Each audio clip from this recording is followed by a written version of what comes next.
Have you ever wondered what goes on behind the table at a dance competition? Exactly what are the judges looking for anyway? This is Making the Impact, a dance competition podcast. Each week we'll cover a different topic related to the world of competitive dance from the perspective of the judges behind the table. Dance moms are the backbone of the competitive dance industry. From shuttling kids from studio to stage to organizing the dream duffel for a long competition weekend, we know how hard you work to keep your dancer on top of their game. Today on Making the Impact, we hear from two veteran dance moms about their best practices for navigating the competitive dance world of today. Hey Dance World, welcome to this week's episode of Making the Impact. I'm your host, Courtney Ortiz, and I'm here with my co-host, Lesley Mealor. Hello, Courtney. How are you? I'm good. How you doing? I'm so good. Just on a high after our live event at Capizio last weekend. Yes. Oh my gosh. It was so much fun. Such a huge turnout. We had a class. We did a live podcast. We gave out freebies. We mixed and mingled with all of our fans. It was such a hit. It was amazing, and we are just so grateful for everyone's support. Thank you to Capizio for hosting, and we can't wait to do something like that again. Yeah, we hope to host some more live podcast events coming to a city near you, and who knows, maybe some might be happening this summer. Stay tuned for more information if they do get announced sooner than later, hopefully. But we hope to do some more New York City ones. I think it was a hit for sure. Yeah. So let's make it happen. Absolutely. And absolutely giant shout out to Capizio for wanting to sponsor us with this live event. It was so exciting. And we are so grateful for Capizio's support. So thank you from one of the leading dance brands in the entire world. I mean, how epic. Epic. And the epic new remodel of the store is just stunning. And I'm so glad that some of our fans were some of the first to see it in all its glory. So thanks to Capizio. Thanks to our fans. Thanks to our new friends who all showed up. Lots of new folks, new faces. So yeah, I don't know. I'm just excited. April's going to be a great month. It definitely is. And we're still in competition season over here. And I hope that everyone's season's going wonderful. And on this week's episode of Making the Impact, we are chatting with some dance parents. We're talking to veterans, actually, who have been doing this for a very long time, for many, many years. And they're going to share all of their tips and tricks and all of the things that they've learned through their time as a veteran dance parent. But before we jump into our episode, we want to share our recent Making the Impact award winners. Lesley, would you like to announce the first winner? Congratulations from Streets Dance Conventions event in Indianapolis, Indiana. Congrats to Jamie Bragg Signature Dance from Marion, Indiana for their production of Vogue. And from Diva Dance Competitions event in Worcester, Massachusetts, congrats to DanceWorks Movement Design from Milford, New Hampshire for their solo, Beatty, performed by Jaden Beatty. Congrats, y'all! And before we jump in, let's hear from our sponsors. Our Season 5 premier sponsor, Francisco Gela DanceWorks, will be hosting a unique 7-day intensive this summer in Miami, Florida. Ballet Plus is an in-depth intensive leading students towards developing a strong technical foundation in ballet, modern, and jazz with a highly refined and authentic artistic voice. Intermediate and advanced dancers ages 10 through 22 are able to attend this exciting week-long event with over 60 hours of dancing from an exceptional faculty, including Francisco Gela, Yusha Marie Sorzano, and even Making the Impact's own Courtney Ortiz. Dancers will take a variety of different classes like ballet, pointe, musical theater, modern dance with live percussion, Horton, contemporary, conditioning, Pilates, repertoire, and so much more. Parents will even have a chance to sit in and watch certain classes throughout the week, and all dancers are eligible for scholarships to future Francisco Gela DanceWorks events. Mark your calendars to attend Ballet Plus from June 9th through 15th, 2024.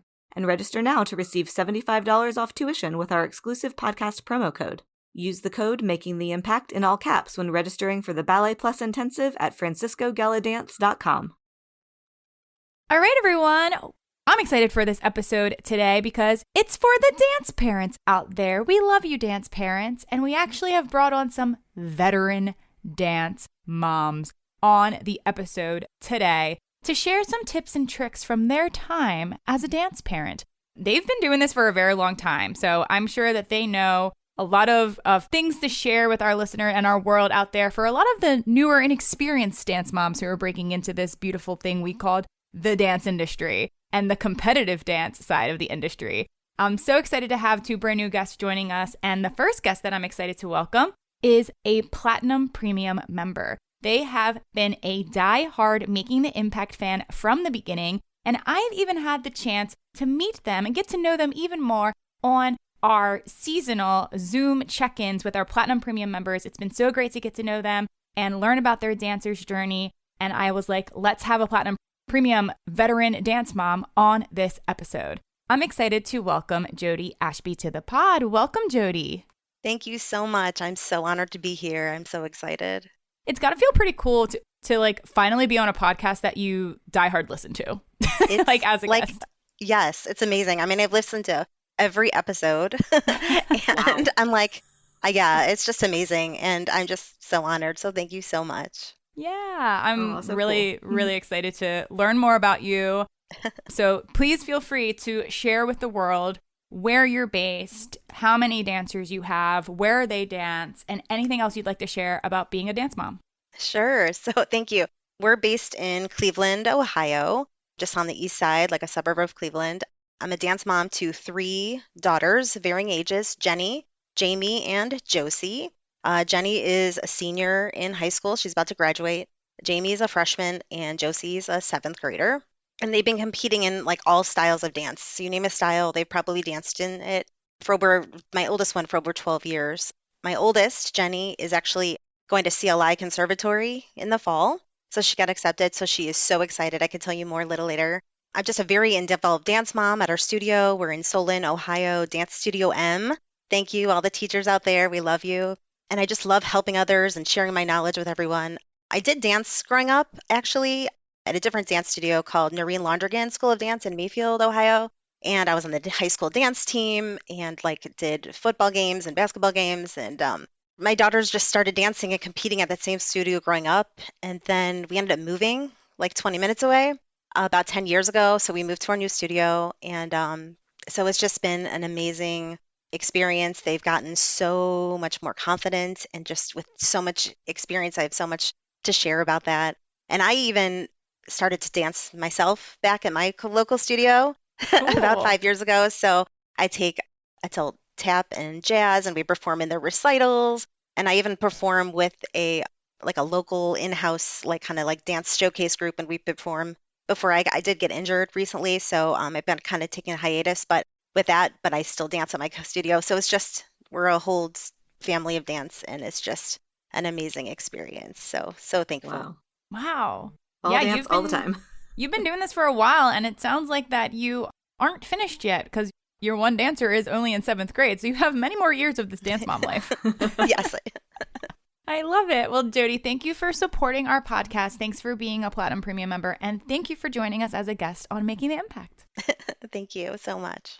All right, our next veteran dance parent is coming to you from Texas. I'm just meeting them for the very first time, and they were actually highly recommended by the one and only Terrell Mitchell to be here and join us. He hit me up. He said, I have the perfect dance mom for you for this episode. So I'm very excited to welcome Melanie Manning. Welcome, Melanie. Hi, thank you. No pressure. I know, right? I'm so honored to be here and to be a part. So thank you for asking me. Absolutely. Yes. I'm thrilled to get to know you and learn all about you. So same kind of thing. Tell us more. How many years have you been a dance mom? How many dancers do you have? Where do you dance? Tell us more about you. Cool. Yes. So as you stated, from Texas, a suburb outside of Houston, Texas, really. And I am mom to #those Manning girls. So I have 2 girls, 2 daughters that dance. I tease that it's a whole brand. I used to tell them all the time, you better rep the brand. That was the number one brand that they were repping. Good manners. You have that Manning name, doing those things. That was the first thing. And then after that came repping, obviously, the studios. But I have been doing this competitive dance mom since June 2008. So since I have Morgan, who is a junior at Point Park University, going after a BFA in dance, but a modern concentration. And then I have a senior high schooler named Madison who attends the high school or kinder high school for performing and visual arts under the dance art major. So I've been doing this since competitive dance mom since Morgan was 5. So 2008, June 2008. Wow. she came out of her room a couple months prior to that. We're from Becky's Academy of Dance in Katy, Texas, and came up to me and told me, Mommy, I want to be a part of company next year. And I had no clue what that was. But what had happened is she had an assistant in the class, 14-year-old assistant, that took a liking to Morgan and basically whispered in her ear, like, you want to do this, don't you? You want to be in company. I think you'd be so great. You just need to go out there and tell your mom. And she did. And I tease that person now to this day. Her name's Brianna Young. And I tease her that, like, next time you need to, like, talk to the mom first before you tell her child to go spend their money. And she's like, I would do it all over again and twice on Sunday with the impact that I've had. So, and then Madison came behind her. And I really tried, 3 years behind her, tried to get Madison to do something different, because Morgan had kind of started fostering a name for herself and was just pretty, like, an amazing, totally biased, but amazing little individual student dancer. And I wanted Madison to have her own path. I was worried. I'm an only child. So I was really worried about coming behind and feeling like she needed to fill somebody's footsteps. And so I tried to get her to do other things, drama, cheerleading, all the things, and still dance. And she just kept coming back to dance. That was just what she wanted to do. So then my effort became where my Morgan, my oldest, was really, so I thought that too. Interesting, Jodi. You're like JJJs. We're the MMMs, and my husband's name is Marcus, but our last name's Manning, so we're the M&M family. So I thought about that when I saw that. I was like, oh, we got that connection. I love it. So Morgan, my oldest, her really strong suit was tap, or is tap still. In fact, she's performing this weekend at Point Park University in a tap piece by a senior, student choreography. And then Madison wanted to do tap too. That was her first solo she wanted to do. And I did. I said, no, like, you've got to do something different, because at least let's go a different route. So Madison's really strong in hip hop, commercial dance, and those things. So anyway, and Morgan graduated from the same high school, and Madison will be graduating. And it's still up in the air as to where Madison will be attending. But she has some good options ahead, but she wants to pursue a BFA in dance as well. Love that. Great. Wow. How is she? So your one daughter's at Point Park? Yes. And junior, you said? Yes, a junior. Okay. Mm-hmm. But yeah, she loves that. It was not her first choice, but definitely her best choice. Like, great. She was like, she didn't get accepted into her first choice, but she was like, I didn't know what I didn't know, and this was where I was supposed to be, and she's flourishing. In her 16th dance concert series in 2.5 years, like, killing it. That's so, awesome. Yeah. That's really great to hear too, and I think that's something we probably talked about a little on our college dance episode. But, like, I know so many dancers have these, like, dreams of getting into this one school, and it's like, you gotta kind of make sure you have some backup plans, everybody, because you might not get into that one school, and then it might actually work out better for you. You like you said, she didn't really think she wanted to go there, and now she's flourishing and loving it. So that's a great little success story. For sure. Sweet. Love it. Well, y'all, let's jump in. I can't wait to hear I can't wait to learn from you, because I've never been a dance parent. So right. I can't wait to learn. Our Our perspectives are a little different. Yeah. Well, so Melanie, we heard how your children got into dance. Jodi, how did you first place your first daughter in, and did everybody follow suit willingly, or did you have to kind of say, you're doing this too? Yeah, so they kind of grew up with it. Jenny, she has been loving, not to embarrass her, but she's been loving to, like, look at herself in the mirror since she was a little kid. Oh my and gosh. just dancing and just, like, loving music and just kind of, like, I don't know. She's just really funny about that. So because we lived really close to my dance studio growing up, we just were like, yeah, let's just see what it does. I also kept all of my dance costumes from when I was growing up at that studio. So even as young kids, they would try to fit into the big costumes that, like, were oversized. And I'm like, oh, this is so fun. So she started at the dance studio and, in the mini tap ballet, that type of thing.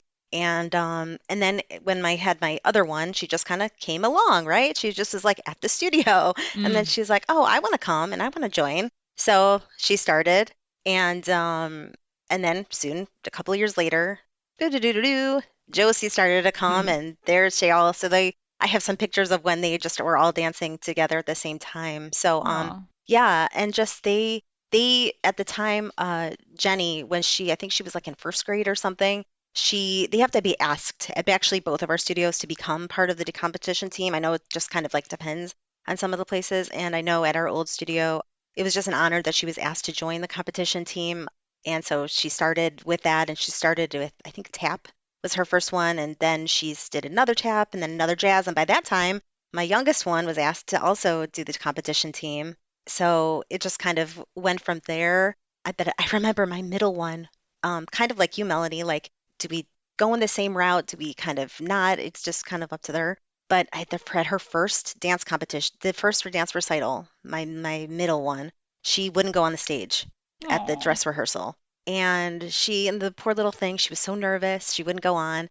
And her one teacher ended up giving her like this little trinket and said, if you go on the stage, I will give you this after you Aw. perform. And sure enough, we were in the audience, and the curtain opened up, and there she was at the performance. It was just like such this beautiful thing. And then I think Aw. from then on, I think she got more, just did it like for fun and stuff. Does she still have the trinket? I want to know about the trinket. It's like a Little little bride. jewelry box. Her Aw. dance teacher Lynn at the time. It's like I don't know if she still has it, but it was That's just cute. like such a memory. It was just she Mhm. was so like that's what I wanted. Right. Aw. It was just so cute. And then we went to our new studio the year after, and my youngest at the time was in like this mini, I don't know, 3 to 5 year old class or something. She was just jumping all over the stage, having the best time. And the year after that, she was asked to be on the competition team. So they were all kind of asked to be on the competition team, and they have done all of the styles pretty much, I think. Yeah, at some point. I think my youngest one never danced tap competitively, but she did tap. But everything else, all of my kids have been in, and some of them they've been in together over Oh. the years. So, including this year. So it's just been a whirlwind, and I could tell you more, but that's how they kind of got started Wow. in the competitive dance world. Yes. Love it. Gotcha. And Melanie, so your first daughter got asked to be on company by like personally by the teacher or the assistant. What about your second daughter? So my second daughter, very similar to what Jodi said, she was the lap. So when Morgan started, my oldest started competing, Madison was like 1.5. So she was always lap, like hip baby of all the company girls that were. Yeah, 'Cause I'll get initially passed when around. we started, yes, she would be on the stage with them during awards. She would play in hair, and so everybody loved her. So it was just considered like an automatic. She was going to be a Mhm. part of company. You had to audition. You didn't get to ask, but you did have to audition. She was taking academy classes and then it was strange in the sense of when she was ready to audition and start competing, my youngest Madison, Morgan made a decision where she wanted to go a different route into a different studio after 3 wow. years Oh. because the studio where we are, it was just very regulated as far as age. And that's where it went. And Morgan back then, now we laugh about it when we look at videos. She was like, oh my God, I was awful when I look compared to where I see these little 5-year-olds now. She's like, oh my gosh.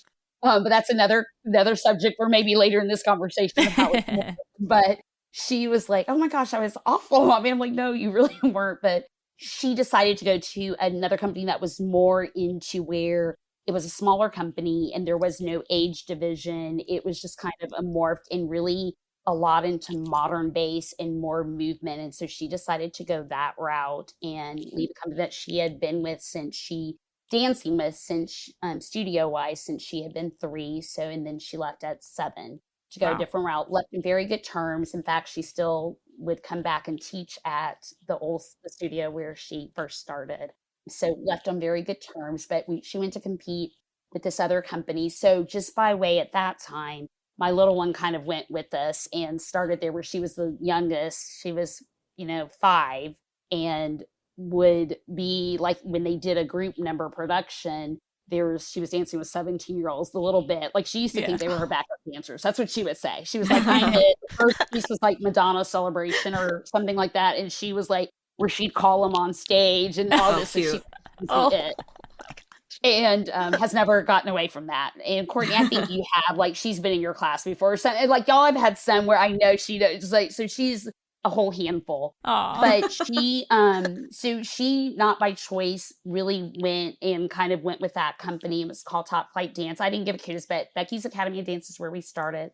Top Flight Dance is where we then transitioned to. And odd enough, Morgan left that one in 2 years because she had to make a choice they were very like just very strict in a good way about this came, first as a commitment. And she was very musically inclined and played the marimba and wanted to do the marimba band at school. And there was a conflict, and she had to make a decision before signing the contract, because I'm that parent that feels like you sign a contract, we're going to hold true to that contract. Absolutely. For at least a year. And we revisit it every year. And I would hold my breath at what they would say, whether or not they wanted to still pursue dance, because I had grown to love it. But that's what we did. And so she had to make a decision on contract, because whatever she signed like if she signed the dance contract, that's going to come first, and we would have to maybe miss marimbas. And so she made the decision to go independent for 1 year, 5th grade year, to finish out and do marimba, because she really wanted to do that. And she would still take classes at the studio and then go back. Well, in between that time, she was just presented a different opportunity and went to, yet again, I hate to say this because I'm so big, like we jump studios too fast, but she made very calculated decisions and we support it. So she finished out her last years of high school at another studio different than Top Flight, where my other one spent. Wow. So for 7 years, I was a dance mom at 2 different studios. Oh my God. Competitive. Oh my 45 minutes apart. Oh my God. And doing that because I let them kind of lead the charge and what they decided. And wait, you also, I read in your bio, you're also a full-time State Farm insurance agent? Yeah, well, I'm not an agent. I work with agents, but I'm with State Farm 29 years. And so full-time job. Wow, but also you're on board. Shuttling everyone. And shuttling. And that's why we had to stop at 2. Because I was like, we're outnumbered. We can't because my husband he would do the one that was more closer to the house. I would do the one that was further away, like drive, so they did their own thing and would compete against each other. Wow. For most of they've competed. I think they only danced together. Danced together those 2 years at Top Flight Dance in Katy, Texas, but danced together those 2 years, 3rd and 4th grade year. Morgan went independent for that 1 year. I say that, just trained there. And then Madison kept with it up until junior year, and then she had to make some changes because the program changed. That's how that went down. That crazy. So I was that crazy dance mom. I was that crazy dance mom. And 13 dances. Like sometimes Morgan 1 year did, that was when I didn't know, but like 13 dances, and Madison's doing 4. And sometimes at the same competition, sometimes not, same weekend, sometimes across at different ones too. So I would try to do it, and I enlisted a lot of help. And my parents, fortunately, I have a mother-in-law and my parents, so we're both and still are, but they helped a lot with it. But yeah, it was tough. We made it work though, but I was out on the crazy train is what I'd call it. Wow. Yeah. So, and I did not dance. I did not grow up dancing. I did acting. And so it was all new to me. Like it just started, like you said, Jodi, them bopping around the house. I put them in a like I call it a BTJ, ballet tap jazz class. Yes. And then, Brianna Young, 14-year-old, got hers, and then that's all she wrote. Wow. I can't believe I'm inspired by the fact that you let your young 7-year-old or 5th grader make big choices like, I want to leave this studio and go to this modern studio. Mom, can we make that happen? And she's like in 5th grade. Like, not that that's we not. Did talk. No, she was in 3rd grade with that decision. Then she wanted to do just marimba 5th grade. Where, you know what? I'll come back to it.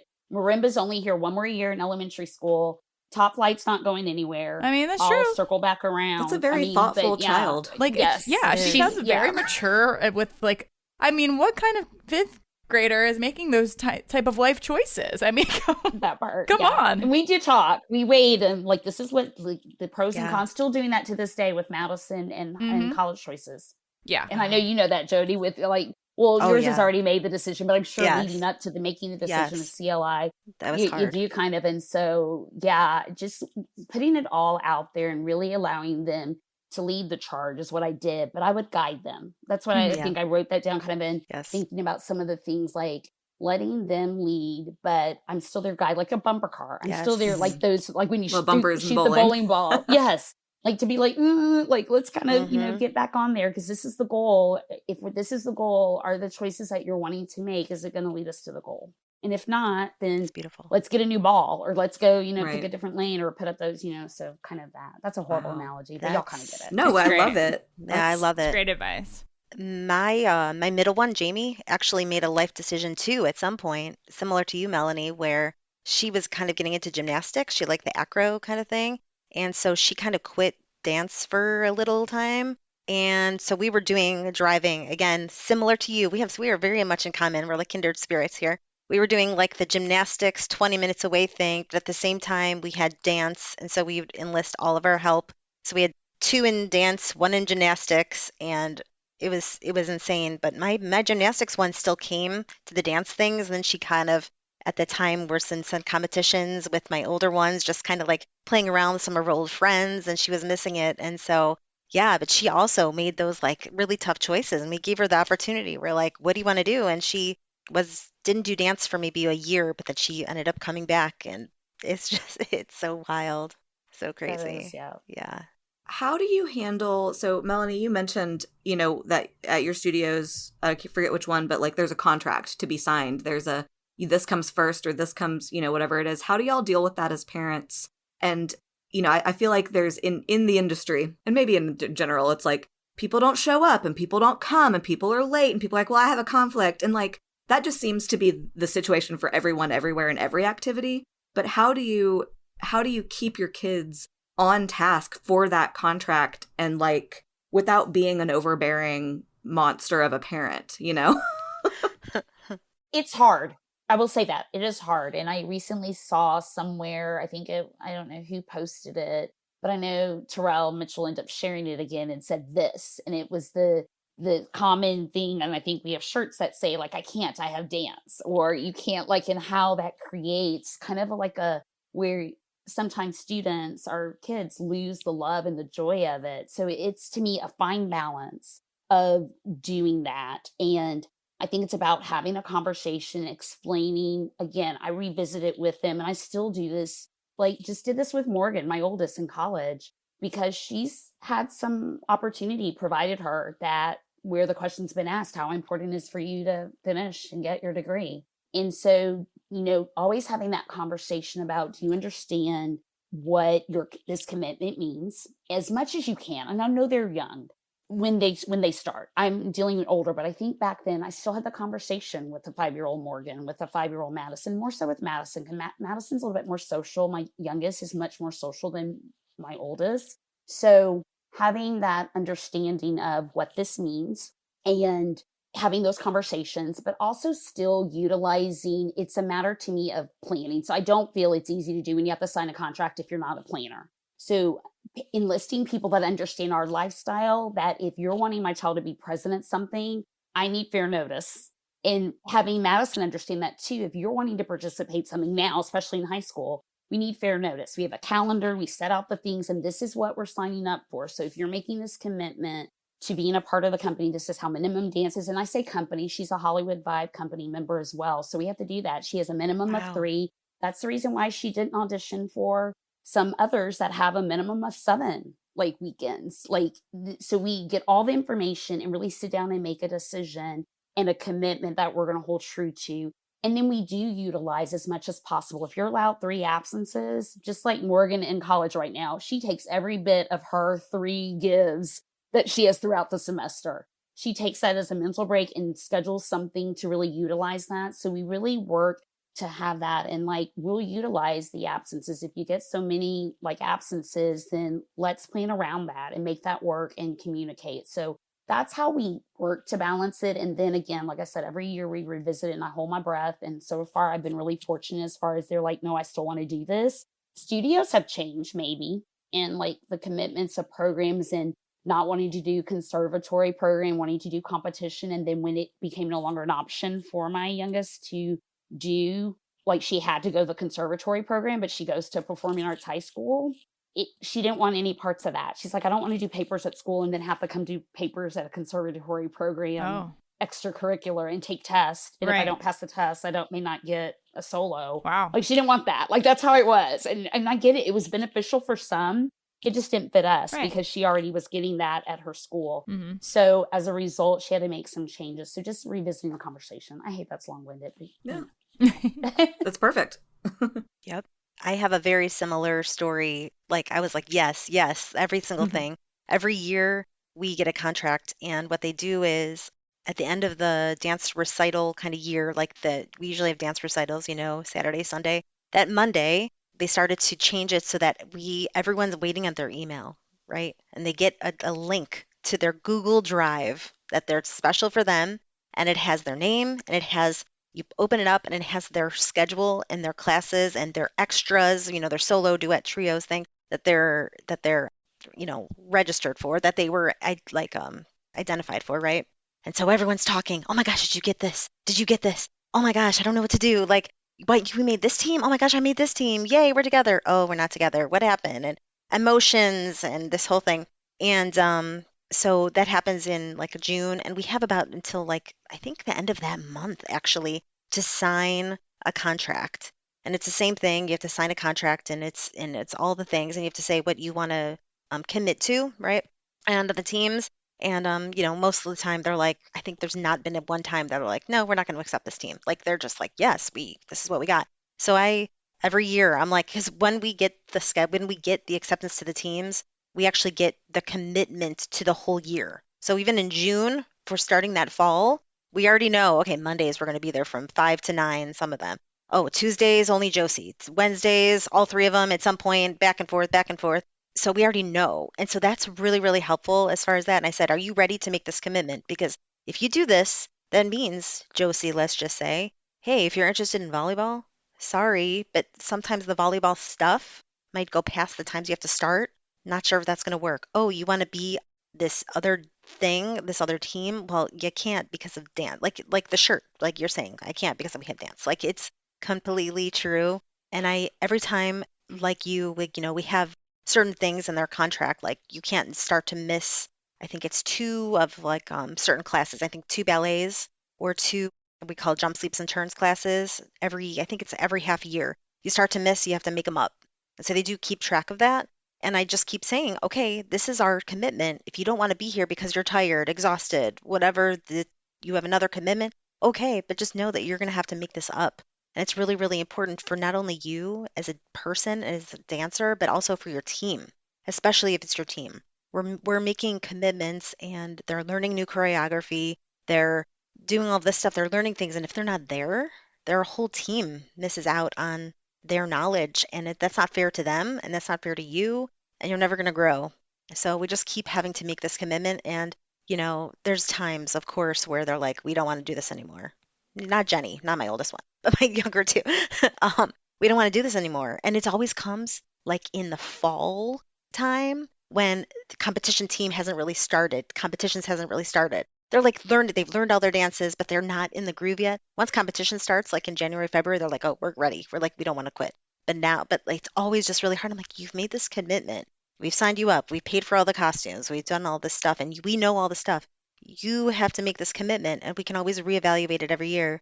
And speaking about this, like we have to make a commitment, I think, in the next couple of weeks about what we want to audition for next year. Not Jenny, she'll be off, but the other two, we're like, what do we want to do next year? Josie is not sure if she may want to, she's had some things to deal with where her heart is right now. So maybe we'll just cut down and dance, right? And that's okay. Cut down and dance. You'll still be involved. They don't want to lose her, and they don't want to lose, like us as a family there.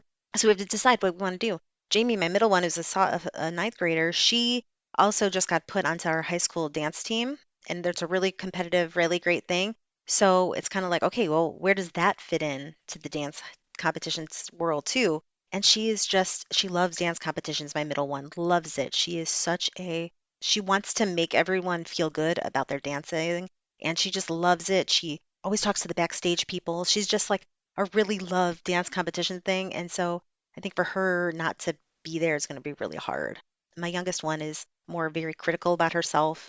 So we have to really kind of figure out this whole thing for next year. So, and that's coming up really quick.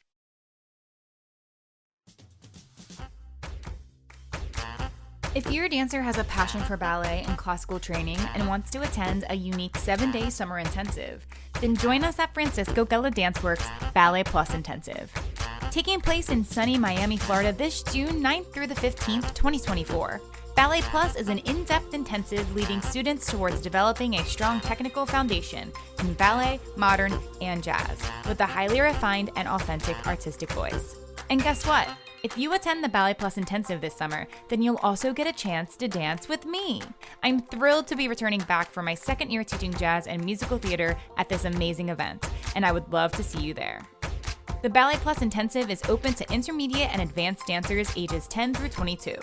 Come jumpstart your summer training and join us at Ballet Plus with Francisco Gela Danceworks. Use the code MAKINGTHEIMPACT in all caps when registering on their website to receive $75 off tuition at franciscogeladance.com. Thank you to Francisco Gela Danceworks for being our Season 5 premier sponsor. Hope to see you in Miami this summer.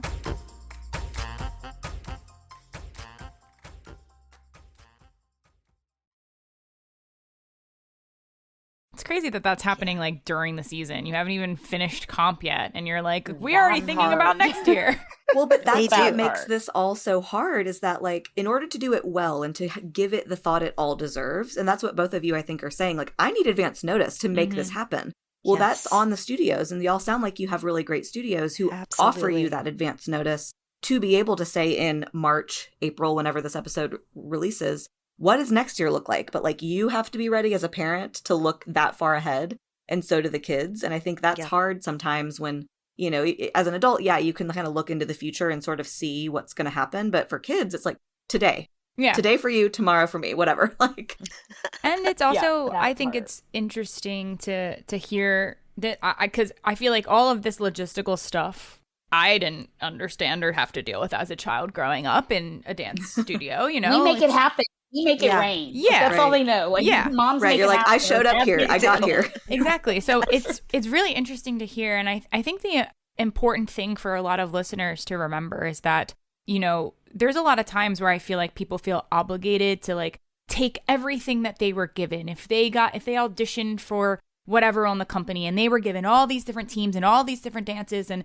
all these things, they feel obligated because it's an opportunity and I have to, even if financially I can't, even if commitment wise I can't. And it's important to remember, like, no, you need to do what's best for you and your family, what's best for what your dancer wants. And if that also means that maybe this isn't the right program and fit for you, look at Melanie's situation. She had to find the right program for her dancers. Her dancers wanted a different path in the industry, and that's okay. I'm not saying studio hop 24/7, but it is important. Like, you got to try to find the right place that you can call home, where you like the environment, that it works for you. And I think finances come into play as well, because this is not a cheap extracurricular activity. And Oh my goodness. you know, unless like your dancer eats, sleeps, breathes dance and knows they want to make this a career, that investment is definitely worth it. You know, you're putting that hard-earned money that the parents are giving to these kids to invest into their future. Like, I'm so grateful every single day that my parents picked the right studio for me and gave me every opportunity, because look at where I am now. I'm living my dream, and I'm a dancer and I'm a choreographer and I'm sitting on running a dance podcast. Like, you know, I never would have dreamed that at 12 years old, when I just know I have to show up and go to ballet today. Like, you know, I wouldn't have thought of it in that perspective. So I think it's important for parents to not feel like they have to say yes to everything, and know that you can find a place that feels right for you, that works with your schedule, and also like juggling other siblings' needs and wants as well, which is another Yeah. huge thing. That's important. Yes, Courtney. Oh Definitely. my gosh, you just did a whole word. Oh, Like, yes. I'm like, oh my gosh, that's a Yes. whole All of the like say things. it loud for the people in the back. But that's so important. I think recently had a conversation with a graduate from the girls' high school, and they were talking about if they could do things differently. And the one thing they said, and it really resonated with me, and I think I appreciate when I shared it with Morgan, she was like, yes, that's why, you know, I made the decision I did. Like, I want to finish my schooling, but I wish I would have said no more often. I was like, No is powerful. it's so, and I do as a mom say no is a whole sentence. And I Yeah. say it from the mom perspective, but when I say no, that's no. End of discussion. There's no question mark. It's not an exclamation. It's just a simple no, period. And so that just resonated with me. But one of the things that when I was thinking about this podcast and, you know, what are the most important things that I've learned, and that is one about, as a parent, coming into this as a new parent, is to set boundaries, set your standards, and don't deviate from that foundation. Do not compromise in that, because when you do, you start saying yes to a lot. You get in situations where I've seen some of my dearest friends, families, and marriages fall apart as a result of, and I'm saying it happened, like, I'm not like just getting into the marriage is falling apart, but for it to be the basis of around dance. Right. I'm kind of Nice. like, what, just not being in the conversation and up, like spending way overspending, making decisions that where it's not financially sound for their family unit. I've seen families break up as a result of that. And that's heartbreaking. And then especially when at the end of the day, they don't even choose to pursue dance in the long term. So I'm like, was it worth that? So I really like encourage like to sit down and set some boundaries and set, you know, one of the schools my daughter's looking at is way out of our realm of like finances. And we're having those tough conversations around that, you know, if you get a yes, it's not a yes from us financially. And I really don't want you to incur all those loans. And so like, we've got to just like pray and work on some scholarship opportunities and things like that. So when you start having those conversations at a young age, I think it benefits you long-term in life. Is where you can't go out and buy, you can, but if you're making this much money, you can't probably go buy like, honey, like a Lexus. You know, like, you just can't. Like, you can't buy a Lexus with, you know, Hyundai money. You just can't. Like, those are conversations. And having those where I had to like start making those decisions when my child was in 13 dances, group dances, and then at 3 solos. Like, what was I thinking? And then my youngest comes behind me and goes, well, you let Morgan, da da da. I said, well, that's before I knew better, honey. Right. I know better now, and that's not what we're doing. Dance parents, like, are y'all listening? I'm so wrong because I used to get wrapped up in that too. Well, I got to be fair. No, what's fair is to provide you a home and to be, and now I know better. Like, I'm not going to keep making my same mistakes just because I made the same mistake with that, because I made that mistake with them. Right. But I'm going to be fair, so I'm going to make it again with you. No, don't work that way. We learn. We learn as we go. Yep. And that was your first, that was your first time as the dance parent, and you learned. And then, sorry to my second dancer, but however, you are not having 13 dances. You are going to maybe have 6, and that part, you know. Yeah. And they're different. Like, Madison could not have handled 13 dances. Madison just could not. So I was doing her favor. She just didn't know it. But I was like, no, and I'm not going to do that where we're arguing and carrying on. And you catch an attitude with me, you're not in any. Like, I'm that mom that will like pull your solo myself personally, but you still got to do your group because you made a commitment to the team. But as far as you and not having a good attitude and not being willing, that's the first thing that goes. Like, so I do totally agree with studio owners do that where they're like, we'll pull your solo. Yeah. I'm like, you don't even have to. I'll pull it for you. Like, I got you. Done. I got you, boo. I got you. Don't worry about it. Well, I want to know, since, you know, we're talking like in terms of y'all's children, we've got 5 children we're talking about here. And that's a pretty good sample of, you know, different personalities and talents and things like that. So what do you think for both of you have been the biggest the biggest benefits of competitive dance for your children? Because I think within all of your children, maybe the dance parents out there collectively can say, that sounds like my kid. That sounds like my kid. And maybe that's going to be some helpful information that, you know, you might be able to glean for the benefits of specifically competitive dance, not just dance in general, because I think we all know dance is great for everyone, no matter whether you're competing or not, but competitive dance. Yep. I could start if you want, Sure. but I think the benefits for competitive dance, for every one of my kids, it is like such a different story. But the big thing about it is just teamwork and positivity. I cannot say that enough. They have grown so much in that perspective, and just knowing that they're doing something not only for themselves, but for their team. It's the benefits. I cannot say enough. With my oldest one, I could tell some stories where there's been some times where she was dejected, right? Like, she tried out for extras, right? Like, you have to do a separate kind of audition at our studio for duets, trios, solos. She was rejected. There's been a time where she auditioned for, they started this new like advanced kind of team at our studio. It was new. Our studio has grown so much in the last 10 years or so we've been there. It's like amazing. So she auditioned for this advanced team. She got onto the team. Well, they went to their first convention, and she didn't get the adjudication that most everyone got. In fact, she was one of the lowest, and she was really, really hurt. Well, guess what? Convention classes, what do? You go in there and you kill it in the classes, and she knew it. I didn't tell her, you go do this, Jenny, like you go and kill it because you got this. No, she decided it's just one judge, it's one score, whatever. She did it. She had the best time, and she ended up with like a little hip hop scholarship after that. So like she really can overcome such these like hard times, I guess, with competitive dance and just learning I can do better than that. But the fact that she has overcome so much, she has been selected for most improved dancer one year. Wow.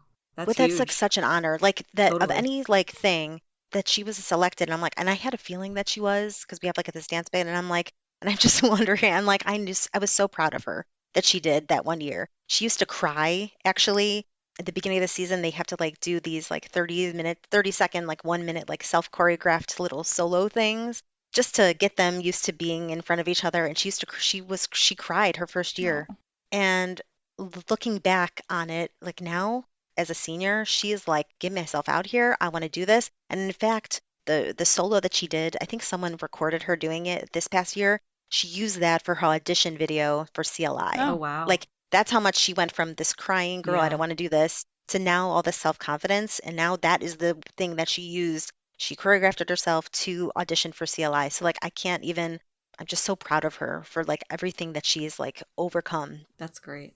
It's it's a beautiful, beautiful thing. Jamie, my middle one, the benefits from dance as well is she as at the time she was on some teams with Jenny, my oldest, right? And they're like 3 years apart, but they were both into like acro, so they were doing this acro thing. So a couple of years, Jamie, the poor little thing, would get real nervous and would kind of like forget her dance on the stage, Oh, no. or she'd like run off the stage because she got really nervous.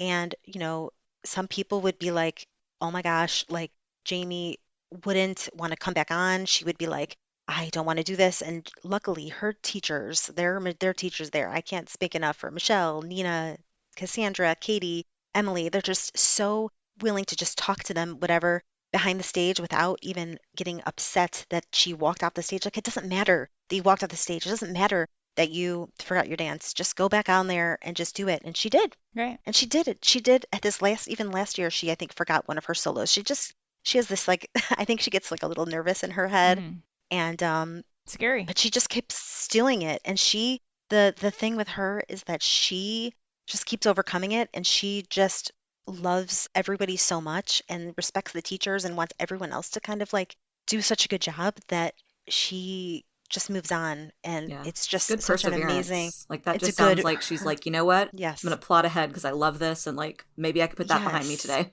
Yes. And she's just, yeah. And she's now dancing in some of like the more advanced groups with Jenny. She's in some of and she's like, I'm so proud of her and for just doing that and keeping it up.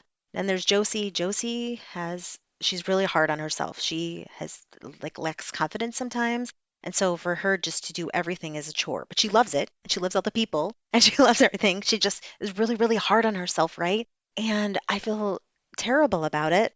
And so she just wants to just do it just to be with the team, I think. Like she doesn't want to let the team down, right? And she does it and she's always so happy on the stage and she gets off and she's like, why did I do this? What did I, Mom? What did I do wrong? What did I do? I'm Oh, like, no, honey, you did great. You did great. aw. Don't worry about. I know.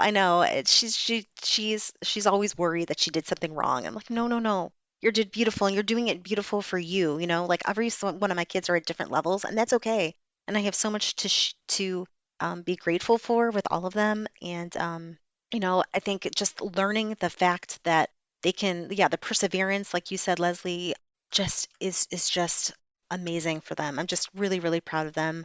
Yeah. Perseverance and the value of teamwork, it sounds like, for your Yes. kids and Yeah. sort of overcoming just the challenges of being rejected, Yeah. especially for your oldest who is going on, looks like, to pursue a professional career. You get a no 99.999% of the time. More Yeah. than So the like, yeses. welcome the no's. Thank you for the no's. You 'Cause I'm gotta gonna be just ready keep for on the going. no's. Thick skin. It's so important. And I think Yeah. that's something that dance competitions and conventions can teach kids. However, we are in an era If of you allow them everyone to. gets a trophy. Yes. And that's where I get a little bit nervous where, I don't know if some of these dancers who want to have a career are going to make it. Some of them, not talking about y'all, I'm talking about just other dancers who are always just like dancing down the levels and for a win and like Oh, don't gosh. want to challenge themselves and don't want to push themselves. It's like, well, if you think you're going to actually make it in the industry, like it's going to be a rude awakening when you get there because you're going to hear a lot of no's. And can you handle that rejection if you've never experienced it growing up? And I think that's where dance competitions, we should be okay with getting 10th place overall. We should be okay with not placing. We should, that's okay. That is okay, everyone. You're still doing great. And I had that, I feel like you're in my head, Courtney, and you too, Jodi. So I went down kind of, so to the question for hashtag those Manning girls benefits, I just am going to kind of read it if you want me to expound on any, because I, in my mind, created a list, but I had on there managing rejection. That's huge to me. Preparation and practice, learning how to prepare for your anything you do. So in the morning, I prepare for my day. So now they are prepared. When Morgan wakes up, she knows, or before she goes to bed, she's going through in her head that, okay, I have ballet in the morning, I have modern here, I've got to work at the apprenticeship, all of that. So learning how to prepare and to practice, that's a benefit because how you practice is how you're going to play the game. So getting really comfortable in that space. I have time management in the sense of when we had 18 dances or 15 dances that one year, whatever it was, ridiculous number. Some of them were back to back, learning how to figure that out and get a drink in, still get to lunch, paying attention to that. I've got to warm up. So to me, time management, huge benefit. Balancing many things. I have teamwork, already alluded to that and talked about that, Jodi. The value of feedback. That was another thing that you said. Being able to get in to hear it as feedback, not criticism. I hate constructive criticism. Right. What is it? It's not, it's feedback. And then not only value, when I say valuing, that's the important part of it. So getting that feedback and doing something with it, executing something different, bringing something different to the table, relying on others and supporting others. So the teamwork thing, those are to me big benefits of learning, I've got to rely on my team in areas to pull me up when I'm not down or to strengthen me in areas that I feel weak. I'm not as strong, as a hip hop dancer in this, but I'm going to rely on my team and I need to go ask so-and-so who's killing it, Muna, who kills it every day. I'm going to go ask her to help me and to can she work with me? Yeah. The art of celebration. The fact, I love when studios make it where you need to come out and watch other people. Yeah. You need to come out and to award show. I don't care that it's not your segment. If you're up in the building and your mom isn't crazy like Mrs. Manny is sometimes, where I'm look, you need to go do some homework in the car.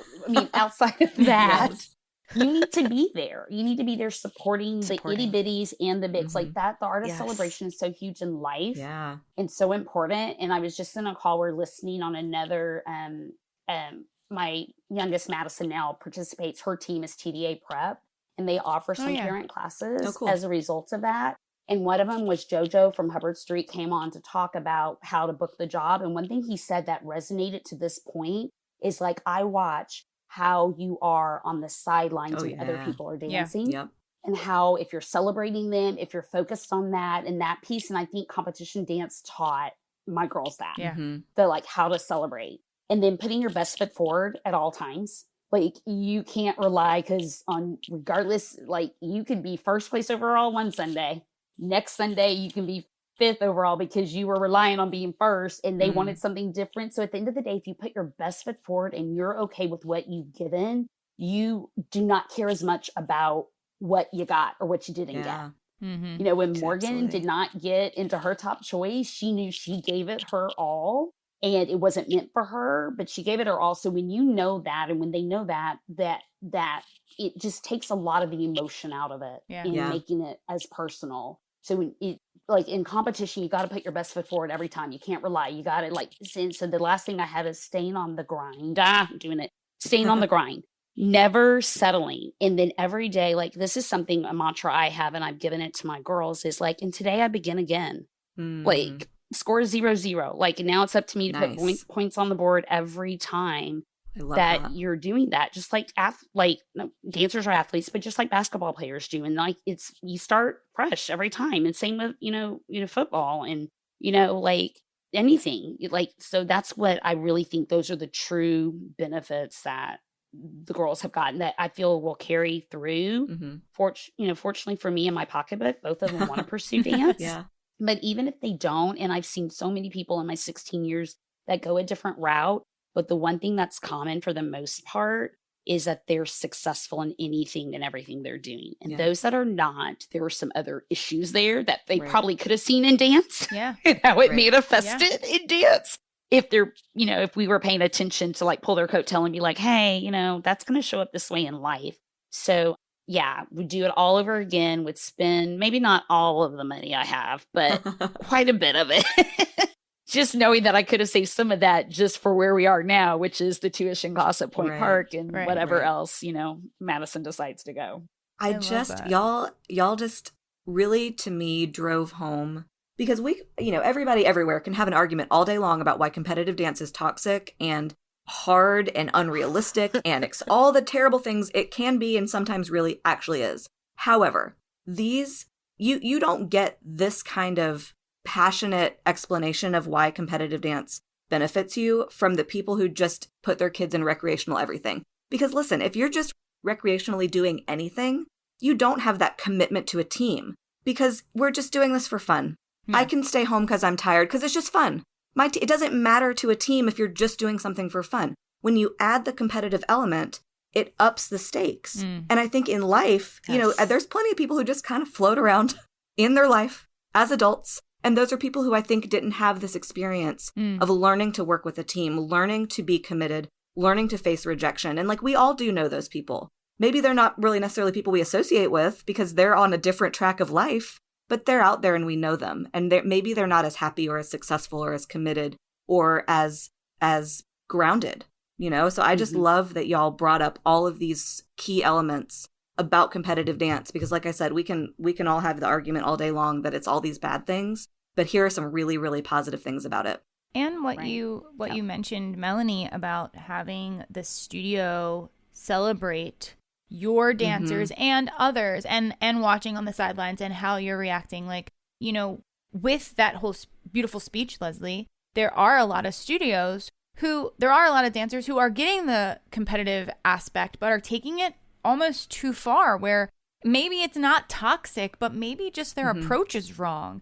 And maybe they only care about themselves and it's cutthroat and they don't support anyone and they're not cheering for their friend, even their teammates and their friends. Yeah. But even when you're at competition, like, you should be watching the other competitors. You should be supporting the other competitors. When other dancers get called out in class for a small group, support them. Don't be jealous 24/7. Like, take it in for once and just be like, oh my God, look at this dancer killing it. Like, I love that, what you mentioned about breaking into the industry and watching on the sidelines, because like, I've been there a million times at auditions where I've loved watching the dancers on the floor at auditions, and I've personally gone up to dancers and said, I absolutely loved what you gave in the room today. Like, thank you for inspiring me. Thank you for making my day. Like, you killed it. Congratulations to you. People have come up to me and said that, like, that's what you want. You want a supportive community. Yes, it is competitive. We all have that in our blood. Growing up as competitive dancers, sure, we want to win, but also you have to understand when it's okay if you're not going to win today, and you have to be okay and open to supporting other people, because that will get you very far in life, not just in dance, in life. If you are, looking out for others and creating a community within each other and supporting and celebrating. So I'm really, I love that you said that. And I think there's a lot of studios that could like take a hint and like be better at that, because take the hint. It's I've seen read the room. It's important. Yes. So even like studio owners, like it starts from the top, and I've seen like studio owners act bizarre at these events, and I'm like, oh my God, can you relax? Like, as a judge sitting there, I'm like, please, you are so cutthroat. You're intimidating me, and this is intense right now. And I'm not even competing. Right. No. Right. A lot of our girls. You're being a role model for what then later in life creates. And I think it's such an added benefit that Madison Norm Morgan, they very rarely go to a convention. Madison mostly does convention and does not as much competer solos anymore, but just because of everything else she's doing with school. But she definitely knows someone, regardless of what state we are. And we do travel with them. And both of them have been fortunate to be Dancer of the Year for national conventions once in both of their trajectories. But they, like, now when Morgan goes to Hubbard Street, like, she will walk in the room and know 4 to 5 people from all over the country. From different touches. And because of the relationship she's developed and celebrating them and things like that, it has proved just like to be so beneficial versus that we all know those that are unapproachable. that are very Mhm. cutthroat, Yep. who Ugh. come from studios where, I mean, I've heard directors sometimes say, Yep. don't talk to Morgan or Yeah. Madison because they're your competition. Right. That's not like Oh, okay, No. just in life. And you never know when you're going no. to need the support system. And to do that Mm-hmm. and to Absolutely. build those relations, like it's just, yes. So I hate that when I see studio because you're being a role model.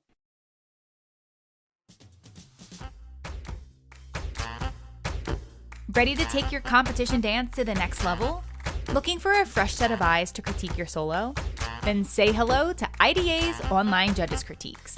Simply send us a video of your dance, whether it's from an in-studio rehearsal or an on-stage performance, and our judges will take it from there. You'll receive a standard video critique just like you get at competition, but we take it one step further with our best-selling feature, 10 to 15 minutes of post-critique additional feedback. Your judge can now go back through your dance to elaborate and explain their corrections in further detail, and even pause the video to show you exactly what they are referencing throughout their critique. Parents, dancers, choreographers, and studios are loving this personalized and professional service for our dance world. We even offer genre-specific judge requests, 24-hour rush delivery, and bulk order discounts for studios submitting 5 or more dances. Prices start at only $35 per critique and are available year-round.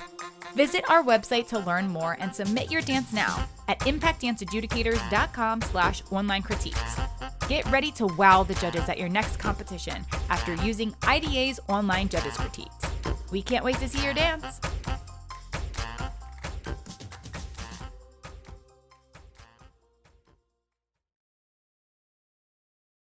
Me too. Me too. Jenny has been to conventions on her own by herself. She willingly goes. She knows not a soul, no one. And she comes out and she's like, I got all these Instagram people and I'm friends with these people on Snapchat. And she sees the same people at different competitions and she rekindles these like relationships. It is such a beautiful thing for them to watch year after year, seeing the same people at random places that you didn't expect them and just getting them so excited to see Yeah. friends from outside of their studios. And I wanted to touch on too is that our studio, our owners, our instructors are very like low key during the thing, and I really respect that. All of our students for like their solos, it's so cute. They all like to go backstage and like cheer them on. It's so cute, and it might be overwhelming for the backstage folks. So I'm sorry, but they are just so cute, and you just hear them backstage, and it's just such this wonderful sense of you are gonna do this. It doesn't matter how you like you got this, and they come off the stage, and you can see them walking, and then they're like smiling to their friends who are backstage, and it's just like they're smiling back like you did such a great job. Like, oh, it is so wonderful. And me as a parent, I like to go and watch all of the dances. Like I Yeah. don't like to sit in the back and like I like to watch just to see what's out there. I just get so excited. I'm like, Jenny, Jamie, Josie, did you see this one? They're like, oh my gosh, it was amazing. It's just this camaraderie and cheering. I cheer for everybody. Yeah. I cheer. Like, it doesn't matter to even my kids if they get overall, blah, blah, blah. I cheer for everyone. And I'm like, they deserve this. Like, they deserve it. And I like to recognize all of the wonderful, wonderful people Well, that are because out you there. know It's that just like if wonderful. your studio is working as hard as you all work, and you know how hard the kids are working, how hard the parents are working, everybody's working. Surely all these other people are doing that too. Right. So it's like that's at least one common ground, even if you are like, we're going to win today. But like also those people dance 5 days a week too. Also, those parents are running around like crazy people. So like at least there's that, like, we're the same. We're not the same, but we're the same.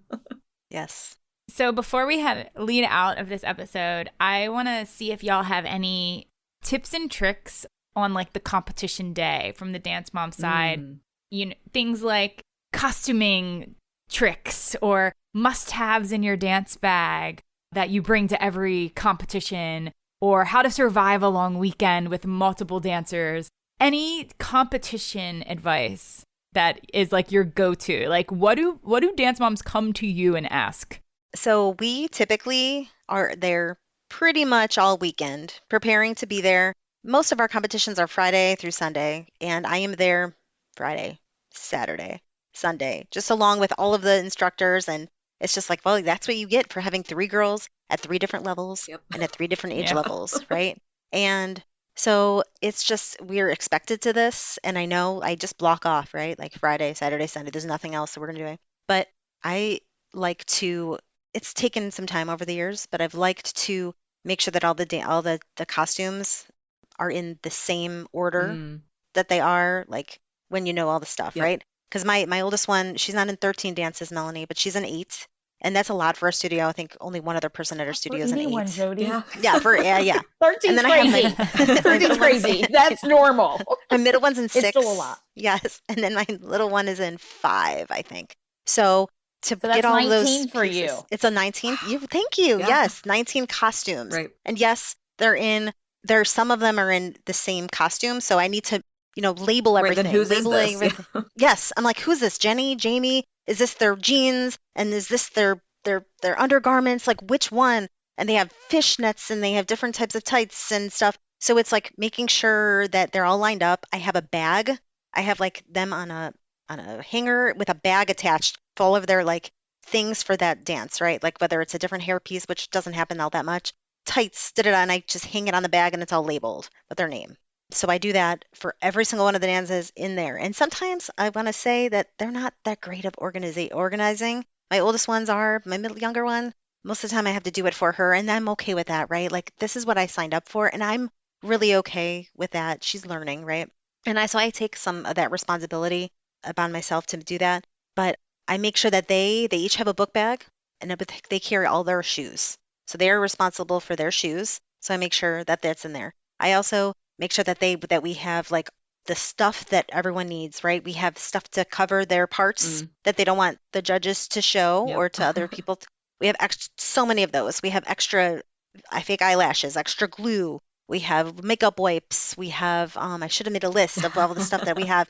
We've had like someone get really sick, like with their, like, so we have Pedialyte sometimes we put in our thing. Yep. Pins, sewing kits, glue for rhinestones, extra rhinestones.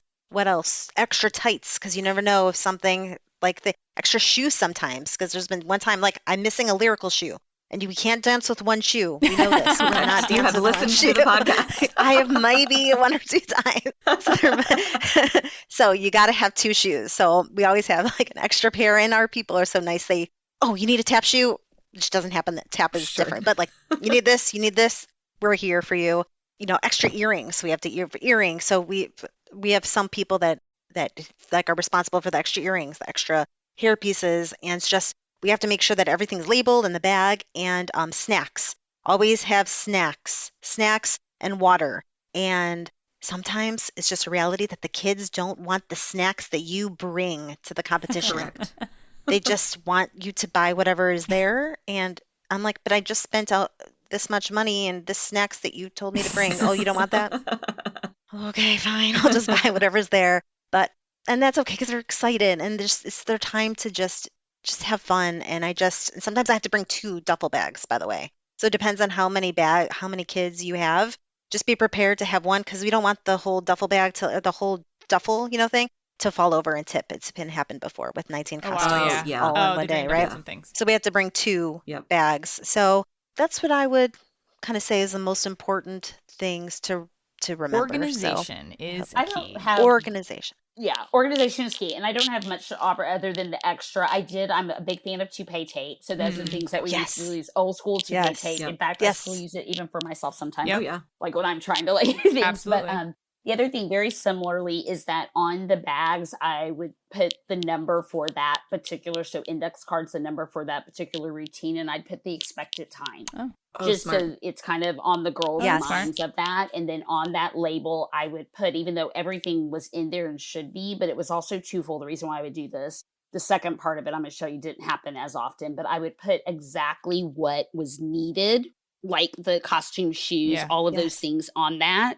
Yeah. And again, so when they're getting dressed, they make sure they have all of those things. But then also my hope was it didn't happen as much. More so with my first one, it did. Not so much with that second one, but where they would then make sure all those things got back in the bag. Yeah. Yeah, because it's important to put it all back in there. Yes, exactly. So you don't have to call the school later or wherever it is, up to the hotel to say, like, did you happen to find these things? So it ended up being a list for me to check with my second one more so than my first one, but just make sure that gets back in the bag. But that was the other thing. And then The only other thing I did for us, we would always have polish remover too, because we weren't allowed to have fingernail Yes, polish. absolutely. Invariably, somebody in the company Sure. would have their toes painted or something, and we would have to like get that off. So we did have to. We did make sure we had that. I appreciate And that that. was and no red drink. Yeah, and no red drink. Like no right. red drinks. no, Yeah. like, No. nothing Clear liquid. red No or color. Like No clear color liquids, water, drinks. and then or you have to not have your costume and be outside of the room, so Yes. you're not, Yes. because that would be the A worst. cover-up right? of You some don't spill it on sort, yourself, but you maybe. spill it on your Yes. friends, Yeah. like team, Yes. Yeah. your teammate stuff. So Yes, yeah, yes, These are yes. great. and patience. Patience. Ooh, pack your patience Oh, pants. Patience. Yes, pack your Oh. patience. That's what they say about Yes. traffic here in Houston. Yep. She's always pack your patience today. I'm like, that's what I would do. I'd have to pack Yeah. my patience. And then the other thing for me was always the 5-second rule, that when I found myself wanting to not have my finest parenting moments, I would just take 5 seconds to see, like, would I still say it the same way, or could I present it in a different way where it's received differently? So sometimes you would see me kind of going, and in my head, I'm counting 1. Okay. So this is why I'm saying, like, it would just come out differently Yeah. than like, zip it. I didn't ask you. Or I mean, because you do, like, I haven't always had my finest parenting moments for sure. Not in a And dance some of my competition worst dressing parenting room. moments have Right. probably Oh, been in the gosh. dressing room, Courtney, is what I was going to say. Those have probably been some of my least finest moments have been in the dressing room. I was that kid. Whew. Oh my gosh, me and my mom, we would fight. Yeah. We would fight. And Yes. she'd just pass. Yep. Yeah. She'd just be like, can someone else come handle this kid? Because she'd be ripping my Yeah. hair and like, like trying to brush through these And that curls works. and pinning something Right, into yeah, my gotta pass head, the digging kids into my around. skull. Like, and I'd get all angry. Yes. You know, every saying it doesn't Yes. hurt. That doesn't hurt. Yes. Just get here. That doesn't hurt. and your like eyelashes like Yes. falling off and you can't Yes. see anything. It's crazy. Yes. You'll be all right. You can see the stage. That's all that matters. Something I just want to chime in and say that I've learned from my professional experience that I think could be helpful for a lot of dressing room things, and I've mentioned this on the podcast before, is in professional shows when we have quick changes and we have a lot of accessories or a lot of different parts, they often give us like a laundry bin that we can just dump everything into as we come off stage and we are changing our costume. Put everything into that thing and then put your next costume on. And there were a lot of shows actually, and this is like good practice for some of our senior dancers who might want to go into professional career. And Lesley and I had to do it on our cruise ship where we had to preset our own costumes and we had to actually make sure that we were responsible. We didn't have a parent or someone. In Broadway, you have a dresser and they do everything, Right. but there's a lot of shows that you are responsible for your costume. So to get familiar with that and use competition as a way to practice, getting Or those like how you like to get into your costume, because like I laid my stuff out differently than Courtney did because I wanted to put the pants on Ooh. first or for the whatever. It's like, seconds matter Yes. when it comes down to dressing. Yes. And, you don't know how you like to do it in a time crunch until you've tried the Right. multiple ways. So like competition is kind of a great place to figure out how you like to preset your stuff that works for you. Yep. Mhm. Yeah, I try to That's teach good my. advice. Yep, that's good. I love it. It's really good. Well, y'all, this was so informative. I learned so much. Thank you for sharing all of your veteran dance mom knowledge with our podcast listeners and for me and Lesley, because like I said, I'm not Yeah. a dance mom. So I totally learned a lot from y'all. And thank you for everything that you do for your dancers. Thank you for investing in their future and for their love of this art form that I know can definitely be very expensive. I'm sure you've made many sacrifices to make this possible for your dancers. And for all of the dancers out there listening, please thank your parents and thank them for all that they're doing for you and your love of dance, because it really means a lot to just say thank you every now and then to mom and dad. Thank you for letting me come to this convention. Thank you for letting me do 2 solos this year. Thank you for getting me the costume that I love. Like anything. Yeah, driving me across town Yes. during rush hour. Brainstorming. Thank you after for a long paying for work day. college. Thank you for anything, whatever it is, because Yeah.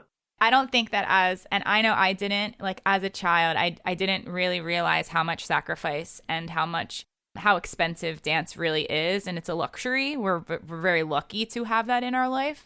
So now that I am on the other side and have made a career out of it, I'm very, very grateful. So thanks, mom and dad out there. Love y'all.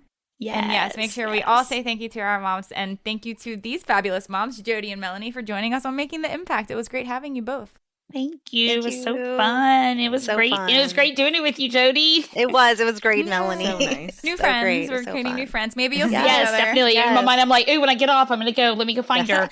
Yeah. Exactly.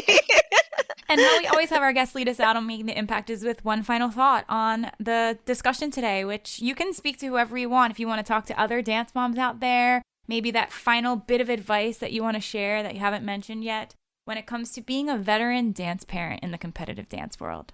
So I guess what I'd like to leave with that it's a marathon, not a race, and to keep that in mind and to surround yourself with a supportive village that has like mind and thought and that's focused on a goal that you're after and that your dancer is after.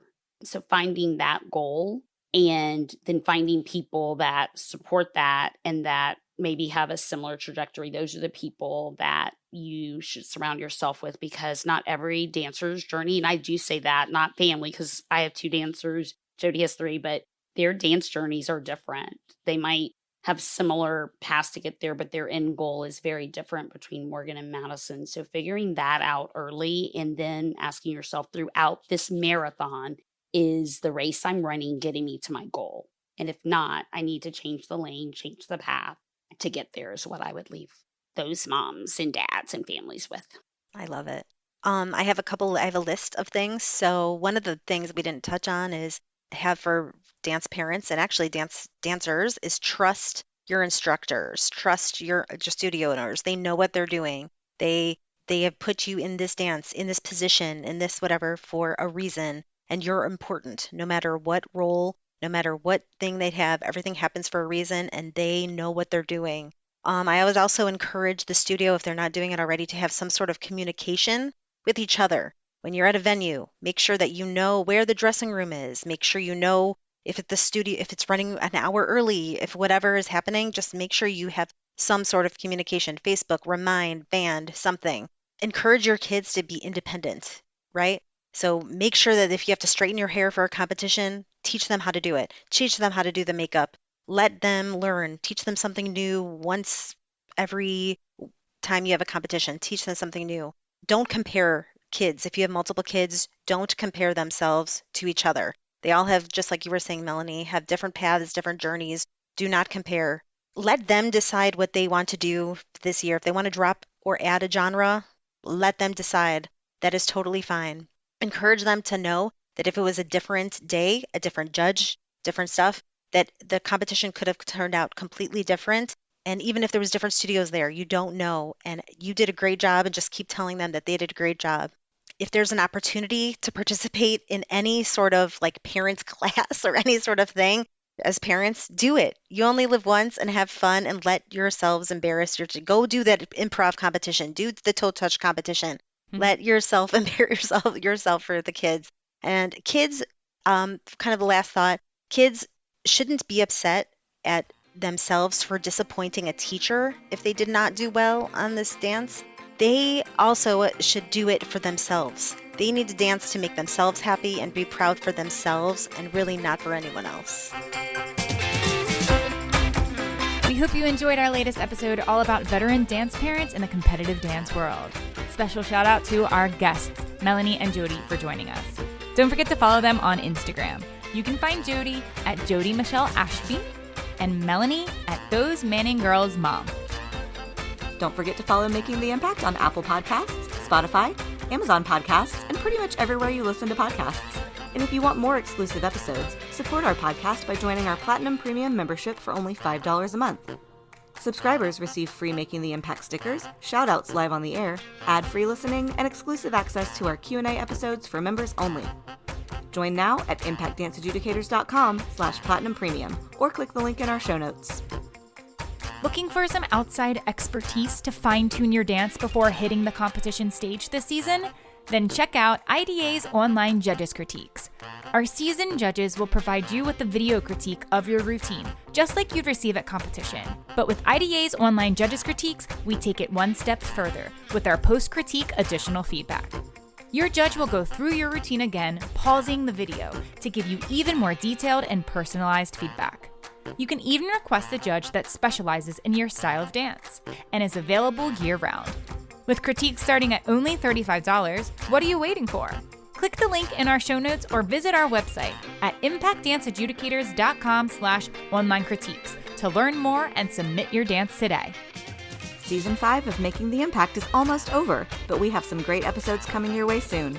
Stay tuned for an episode all about concert dance, tips on changing studios, and more. We'll see you next week. Until then, keep dancing.